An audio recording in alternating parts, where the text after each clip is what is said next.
The Grand Hall of the Galactic Council stretched upward into darkness, its ceiling lost among the shifting lights of artificial stars.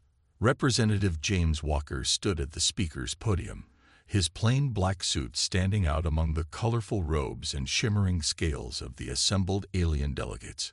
He was humanity's voice in this chamber, and today he would make their case for full membership in the galactic community. Distinguished members of the council, Walker began, his voice steady despite the butterflies in his stomach. Earth and its colonies have met all requirements for membership. Our technology has advanced to the required levels. Our societies have shown stability. We come seeking friendship and cooperation. Whispers echoed through the chamber. Many of the alien representatives turned to their neighbors, their expressions impossible to read. Some had too many eyes, others had none at all.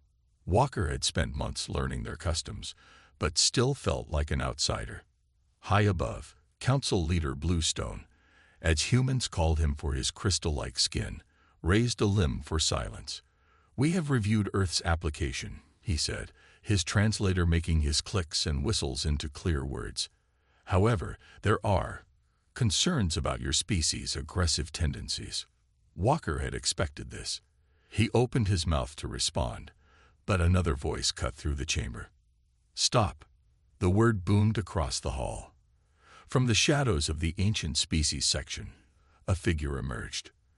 The alien was tall and thin, its skin like old paper, its eyes deep pools of gathered wisdom.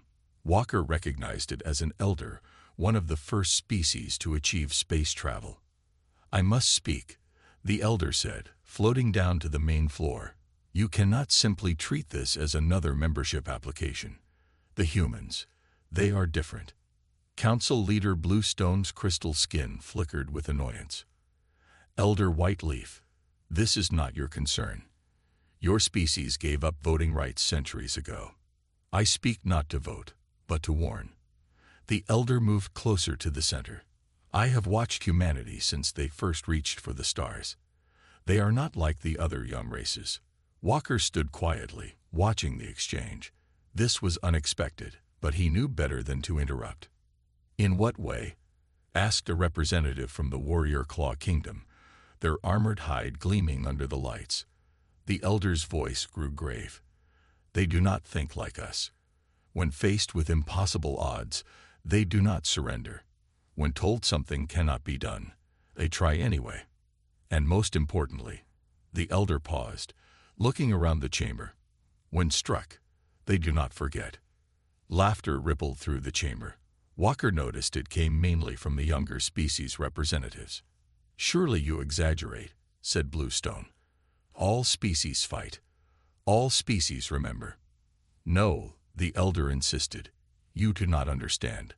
Let me tell you what I have seen. 20 Earth years ago, when humans first achieved faster-than-light travel, a pirate group attacked one of their colony ships. The ship was destroyed. The normal response would be to increase defenses and avoid that region." The elder's eyes swept the room. Instead, the humans hunted down every single pirate, not just the ones who attacked them. Every single one. It took them 5 years, but they did not stop. They adapted their ships, learned new tactics, and kept going until the job was done. The pirates had hidden among 6 different species territories. Now they are gone. Murmurs filled the chamber again, but this time with less amusement. "That is why I say to you all now, do not strike at humanity. Do not think them weak because they are young. If you attack them, they will not stop until they find you. They will not forget. They will not give up." Walker watched as several council members shifted uncomfortably in their seats. He hadn't known about the elder's observations, but everything it said was true.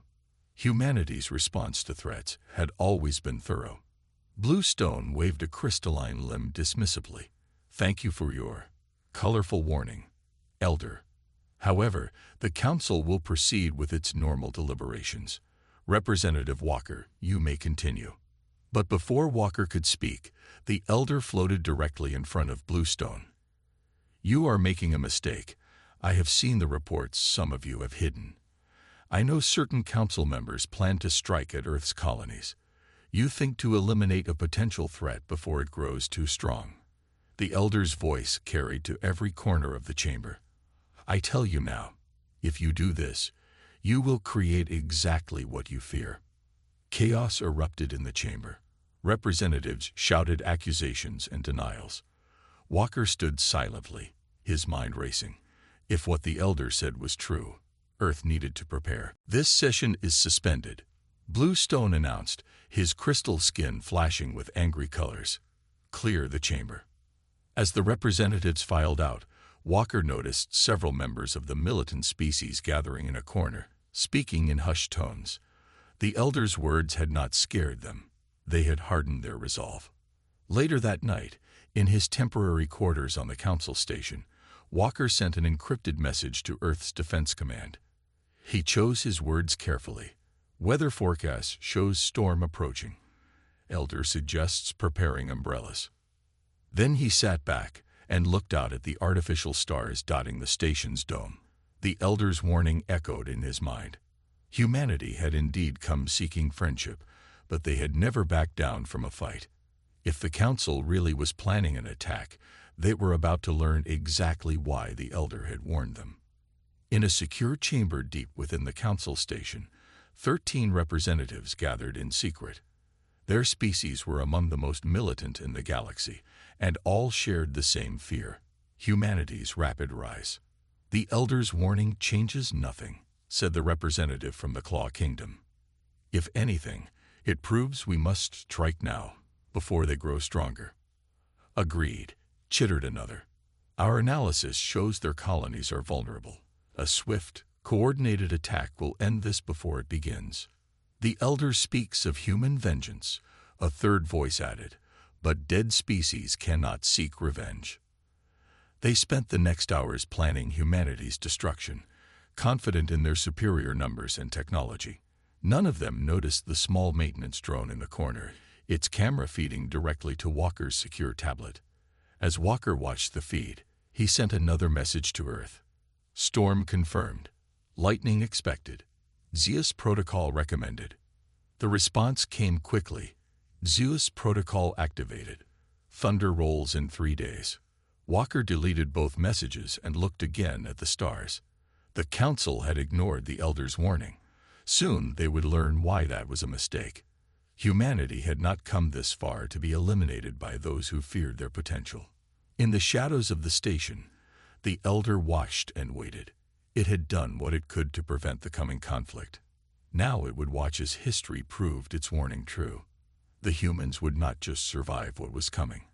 They would reshape the galaxy in response to it. The pieces were set. The Council's secret attack forces gathered in the darkness of space. Earth's defenses quietly prepared for the storm.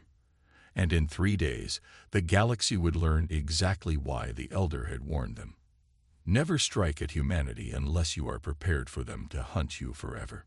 The first shots would be fired soon. The Council thought it would be a swift execution of a young species. They were wrong. It would be the beginning of a hunt that would change everything. The attack came at dawn, Earth Standard Time. On the colony world of New Hope, children were walking to school when the sky turned purple. Defensive systems barely had time to sound the alarm before the first shots hit. Green beams of light sliced through the morning mist, cutting buildings in half as if they were made of paper. "Get to the shelters," shouted Captain Thomas of the Colony Defense Force. His team had been ready. Walker's warning had given them 3 precious days to prepare. But the sheer size of the assault still took his breath away. The entire sky was filled with alien ships, their hulls gleaming like angry jewels in the morning sun. In orbit, the colony's 3 defense ships faced off against 30 attackers. "Remember the drills," Commander Roberts broadcast to her crew. "We just need to hold them long enough for the evacuation." Her ship, the Thunderchild, was already moving to protect the civilian transports. The Council forces had expected an easy victory. They had brought overwhelming numbers, their best weapons, and their most experienced commanders. They thought they were ready for anything humans might do. They were wrong. The Thunder Child didn't try to fight the alien fleet head-on. Instead, it launched what looked like debris, chunks of metal and broken satellites. The alien ships ignored these, their sensors showing them as space junk. That was their first mistake. Each piece of debris contained a tiny quantum bomb, a new human weapon developed after Walker's warning. When they detonated, they didn't explode.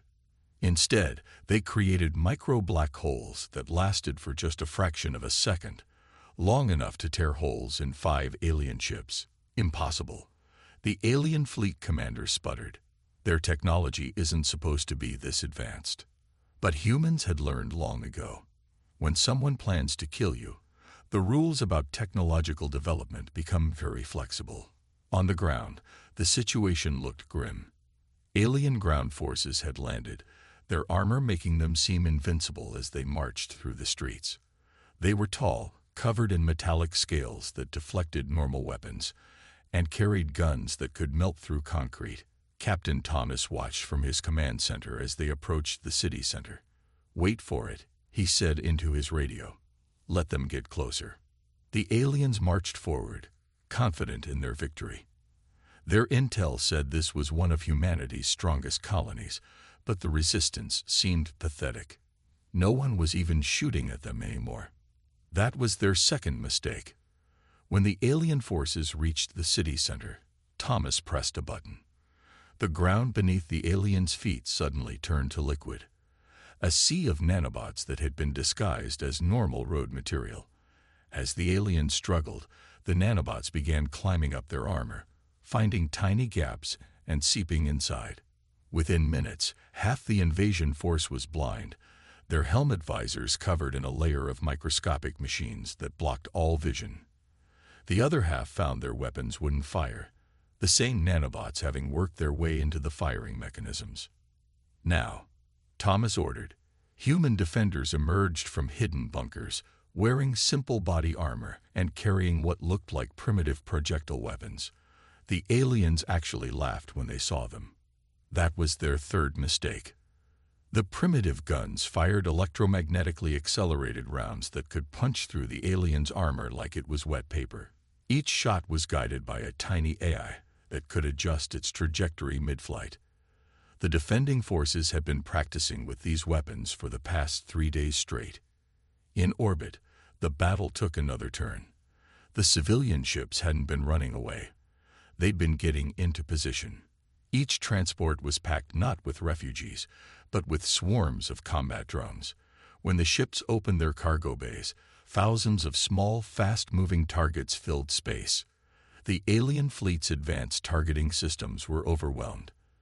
They couldn't lock onto the tiny drones, and their energy weapons were designed to hit large targets, not swarms of small ones. The drones attacked like angry bees, each one carrying a small but powerful explosive charge. "This is not possible," the alien commander shouted as another of his ships exploded. "They're supposed to be primitives. We had years of intelligence." In his command center, Thomas allowed himself a grim smile. "Yeah," he muttered. "Intelligence that we fed you." The battle raged for 6 hours. By the end, the alien forces were in full retreat. They had lost half their ships and most of their ground forces.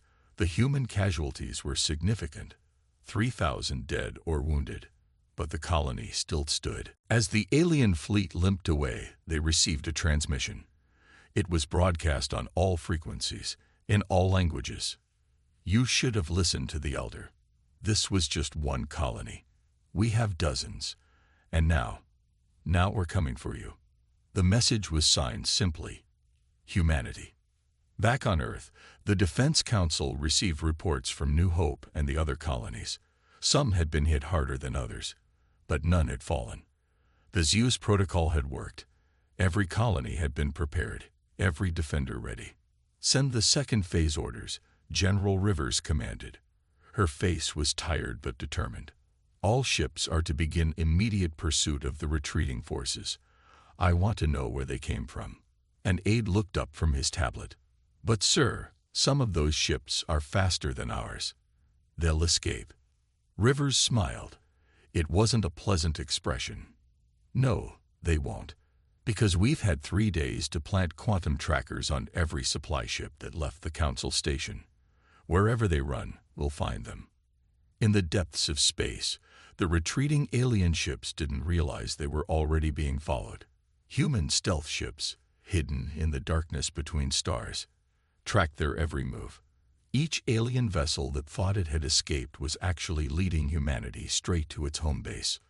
On the Council station, Walker watched the reports come in. The Elder floated nearby, its paper-thin skin rustling softly. "You tried to warn them," Walker said. "They would not listen," the Elder replied.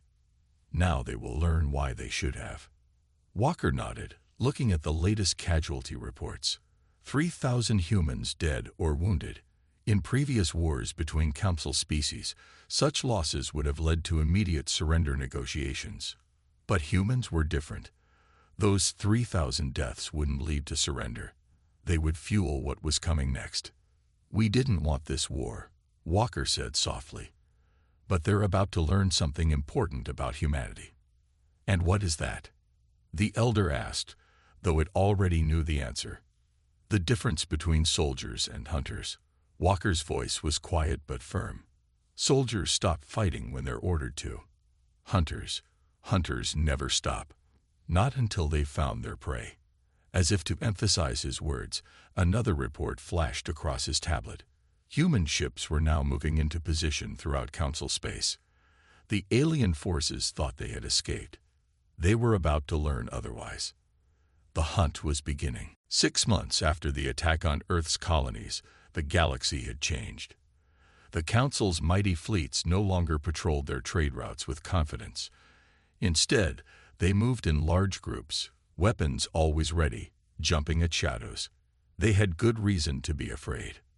Commander Jack Miller stood on the bridge of the Shadow Hunter, studying the holographic display of a Council supply route. His ship was hidden in the tail of a comet, invisible to normal sensors. This was the 3rd ambush position they'd taken this week. "Contact," his sensor officer whispered.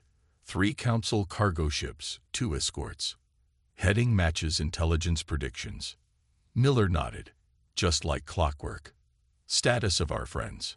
"Bloodfang and Nightwalker are in position," his communications officer reported. "They're ready." The Council ships moved slowly through space, their crews tense but hopeful. They had made this run 6 times now without seeing any human vessels. Maybe they were finally safe. That hope died when 3 human warships appeared out of nowhere, surrounding them.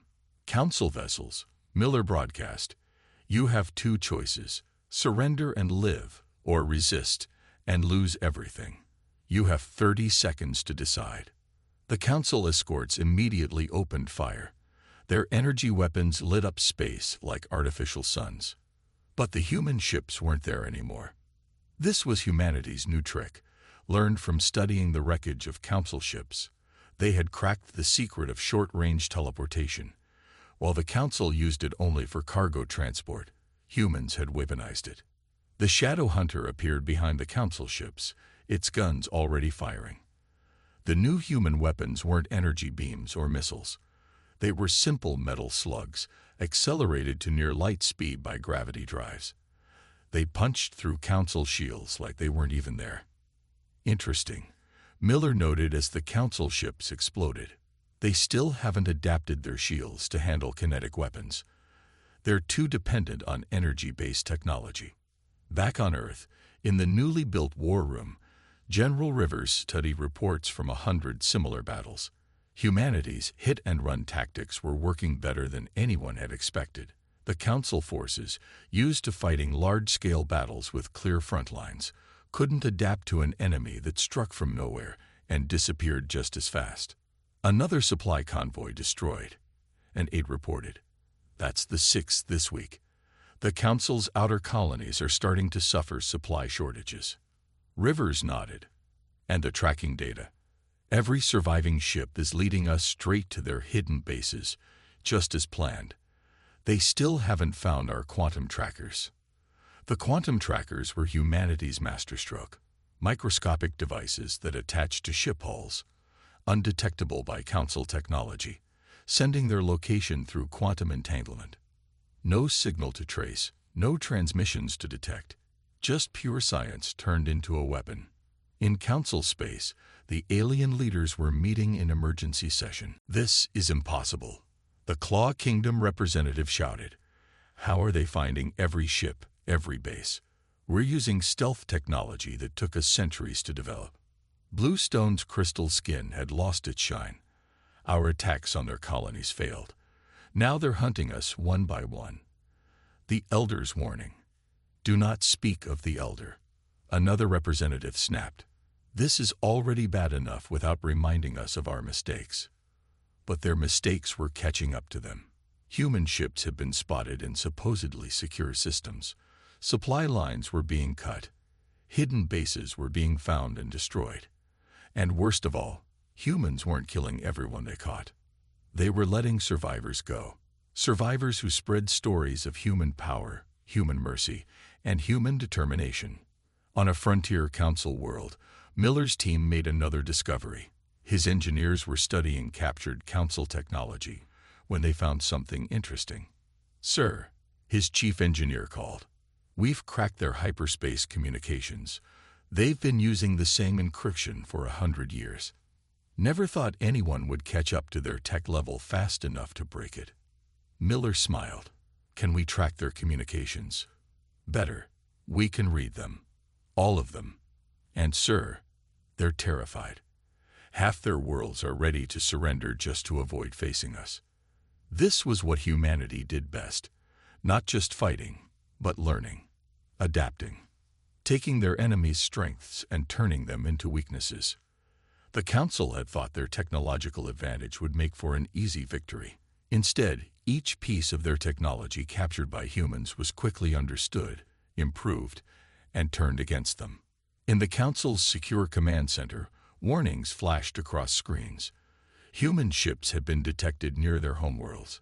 Somehow, they had crossed vast distances without using the standard hyperspace routes.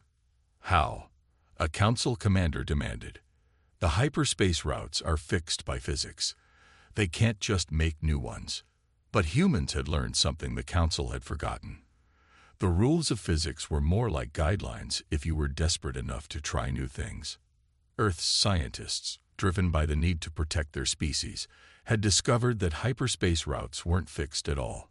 They were just the easy paths. With enough power and the right calculations, ships could jump anywhere. The Council's careful network of hyperspace routes, built up over thousands of years, was now useless. Humans could appear anywhere, at any time. On the Shadowhunter, Miller received new orders from Earth Command. "Phase 3 is authorized," he read aloud to his crew. "We're taking the fight to their core worlds." His crew cheered. After 6 months of hit-and-run attacks, they had worn down the enemy's strength. Now it was time for the killing blow. But first, Miller had a message to send. The Shadowhunter broadcast on all frequencies, using the Council's own communication networks. "Attention all Council worlds. 6 months ago, you attacked our colonies. You thought we would be easy prey. Instead, we have hunted you across the galaxy. Your ships run from shadows. Your worlds tremble at rumors of our approach. But it doesn't have to continue." He paused, letting the words sink in. "We offer the same choice we've always offered. Surrender. Help us find those responsible for the attack on our colonies. Do this, and you will find humans can be friends as easily as we can be enemies. You have 24 hours to decide." The Council leaders received the message in their bunkers. They had started this war thinking they were the hunters. Now they huddled in the dark, jumping at shadows, while human ships prowled through their most secure systems. The Elder's warning echoed in their minds. They will not stop. They will not forget. They will hunt you forever. They hadn't listened. Now they were paying the price. The hunt was entering its final phase, and humanity was closing in. The 24-hour deadline passed. Across Council space, worlds made their choices. 30 systems surrendered immediately. 20 more followed in the next hour. But the core worlds, led by the militant species who had planned the original attack, chose to fight. They would regret that decision. Commander Miller stood on the bridge of the Shadow Hunter, now part of the largest fleet humanity had ever assembled. 500 warships filled the space around him, each one carrying technology that hadn't existed 6 months ago. All ships report ready, his communications officer announced. Earth Command has given the go-ahead for Operation Daybreak. Miller nodded. Send the final warning. Throughout Council space, every communication device received the same message. You were warned. You didn't listen. Now face the consequences. The human fleet split into 3 groups. The first, led by Miller, would strike at the Council's military bases. The second would protect the worlds that had surrendered. The third would hunt down the leaders who had ordered the original attack on Earth's colonies. On the Council capital world, Bluestone stared at his tactical displays in horror. Human ships were appearing everywhere, bypassing all their defenses using their new hyperspace technology. But what terrified him most was their precision. They weren't bombing cities. They weren't killing civilians. Every human strike targeted military installations, government buildings, and command centers. They were performing surgery with warships. Surrender, his advisors begged. Look at what they're doing. They're giving us a chance to live. But Bluestone's pride wouldn't let him. Launch everything we have. Every ship, every weapon. The Council's remaining fleets rose to meet the human attack. They had better ships, more advanced weapons, and thousands of years of military tradition. None of it mattered. The human ships danced through space like they were alive, teleporting short distances to dodge energy beams, firing those simple but devastating kinetic weapons. Council ships exploded by the dozens, their mighty shields useless against chunks of metal moving at near light speed. On the Shadow Hunter's bridge, Miller watched the battle through enhanced displays. They still don't understand, he said quietly. They think this is about revenge. His second-in-command looked at him. Isn't it? Miller shook his head. No, this is about making sure no one ever tries to destroy humanity again. Sometimes the best way to prevent a fight is to show exactly what you can do if pushed. The battle in space was impressive, but the real action was happening in secret. While the Council's forces were distracted by the fleet battle, small teams of human special forces were infiltrating their worlds. These teams carried humanity's latest weapon, a computer virus that could infect the Council's quantum computers. In the 6 months since the war began, human scientists had learned enough about Council technology to hack it completely. One by one, Council defense systems began shutting down. Weapons wouldn't fire. Shields failed. Communications stopped working. Years of depending on advanced technology had left them vulnerable to an enemy who understood how that technology worked. Sir, Miller's sensor officer called out. Multiple Council ships are powering down. They're surrendering. It started with a few ships, then became a flood. Council captains, seeing their weapons and shields fail, chose to live rather than die pointlessly.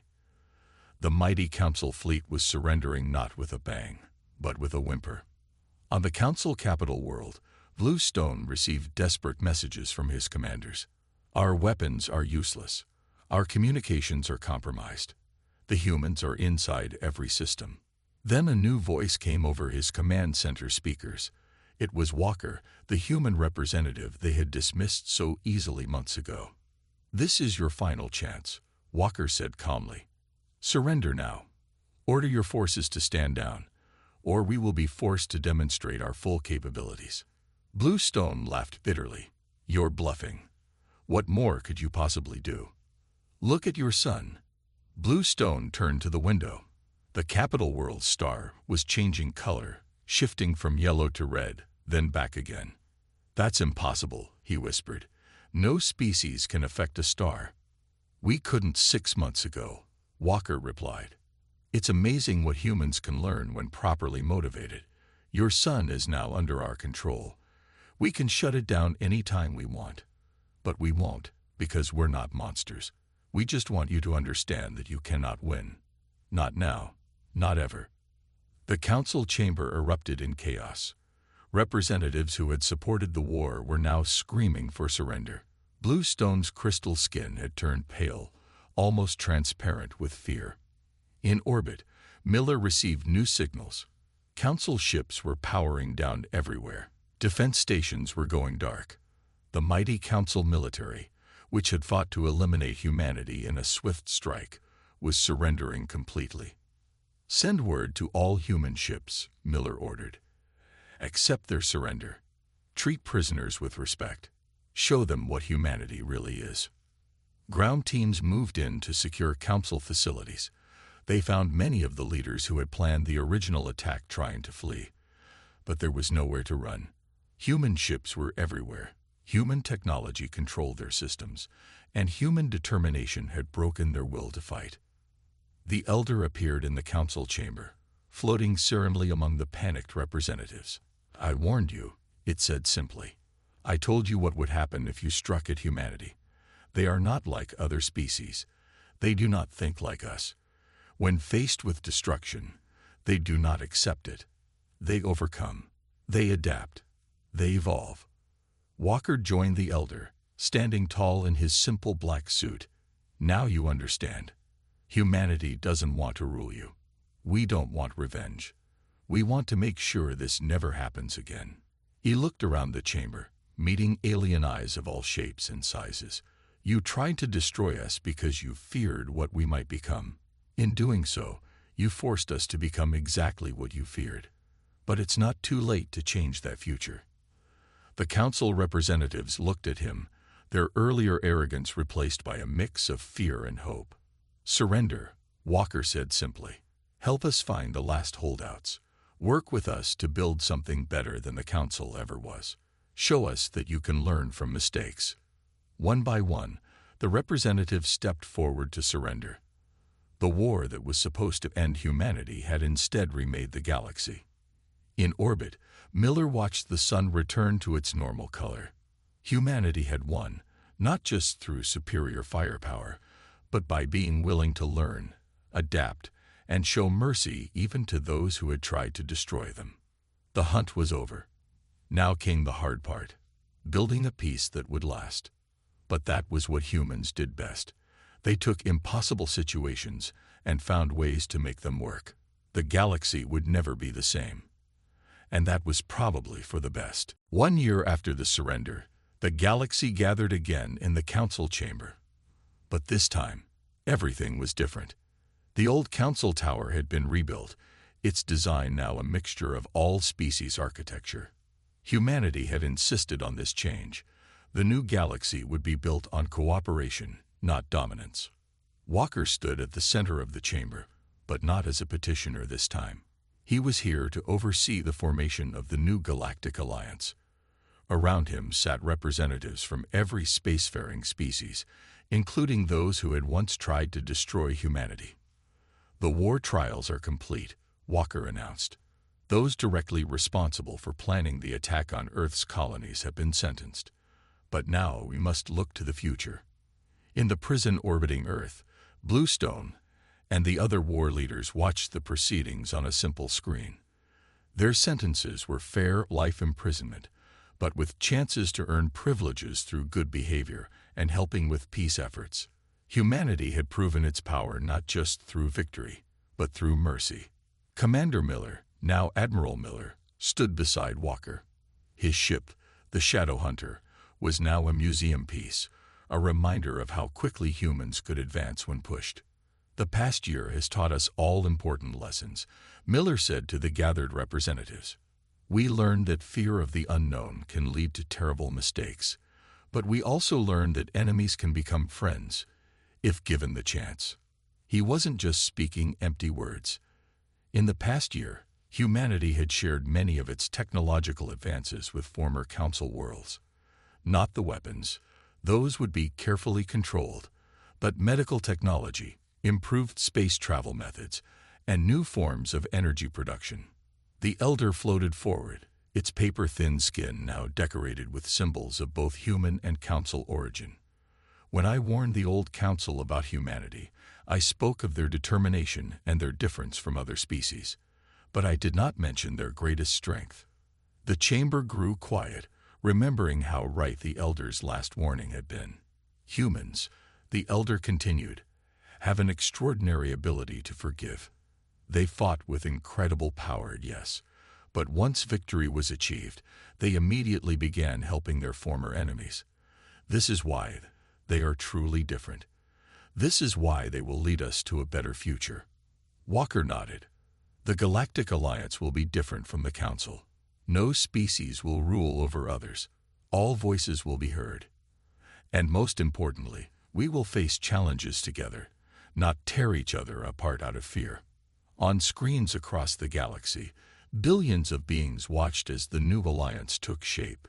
The changes were already visible. Ships from former enemy species now patrolled together. Scientists from different worlds worked side by side, sharing knowledge that had been hoarded for centuries. In Earth's orbit, a new station was under construction. Built by all species working together, it would serve as the headquarters for the Galactic Alliance. Its design incorporated elements from every member species, creating something entirely new. "But what about the weapons?" asked one of the representatives. "Humanity developed incredible military power. How can we trust that it won't be misused?" Miller stepped forward. "The same way you trust a strong person not to harm their friends. We created these weapons to defend ourselves. Now that we're allies, these advances will protect all of us from genuine threats." He gestured to the screens showing distant space. "There are still pirates out there. There are still dangers we haven't discovered. But now we face them together." The changes weren't just political. Trade between worlds had exploded as species shared their unique goods and knowledge. Human adaptability combined with council experience had solved problems that had existed for centuries. Medical breakthroughs were saving lives across the galaxy. "A year ago," Walker said, "many of you feared humanity would seek revenge. Instead, we sought understanding. We learned your languages, studied your cultures, and found ways to work together. This is the real strength of humanity. Not our weapons or our technology, but our ability to adapt and cooperate." In the chamber's public gallery, a small human girl sat next to a young alien from one of the formerly hostile species. They were part of the first interspecies education program, learning each other's ways. The sight would have been unthinkable a year ago. The elder moved to the center of the chamber. The old council fell because it chose fear over understanding. The Galactic Alliance rises because it chooses cooperation over conflict. This is the legacy of the war, not destruction, but transformation. Walker raised his hand, and the chamber's holographic displays came to life. They showed images from across the galaxy, joint scientific missions, mixed species crews on exploration ships, new colonies being built by multiple species working together. "We have a saying on Earth," Walker said. "The best revenge is living well." We didn't want revenge. We wanted to create something better than what came before. Look around you. Look at what we've built together in just 1 year. Imagine what we can accomplish in a century. The voting began. One by one, representatives from every species confirmed their membership in the new Galactic Alliance. Even those who had fought against humanity most fiercely now voted to join, understanding that cooperation offered more than conflict ever could. As the final votes were counted, Miller looked out at the artificial stars that still dotted the chamber's ceiling. They were different now. Each one represented a real star system that was part of the Alliance. "Sometimes," he said quietly to Walker, "you have to show your strength before you can show your mercy." Walker nodded. The Council attacked because they feared what humanity might become. In doing so, they created exactly what they feared, but also something they never expected. What's that? A species that could win a war completely, but still choose peace. A people who could develop incredible weapons, but prefer to build schools and hospitals. They feared our strength, but they never understood our heart. The final vote was recorded. The Galactic Alliance was officially born. As cheers filled the chamber, The elder drifted over to Walker and Miller. "I warned them about humanity's determination," it said. "I should have also warned them about humanity's capacity for positive change. You have transformed the galaxy not through force, but through forgiveness." Outside the chamber, ships from 100 worlds flew in formation, their crews no longer divided by old fears and hatreds.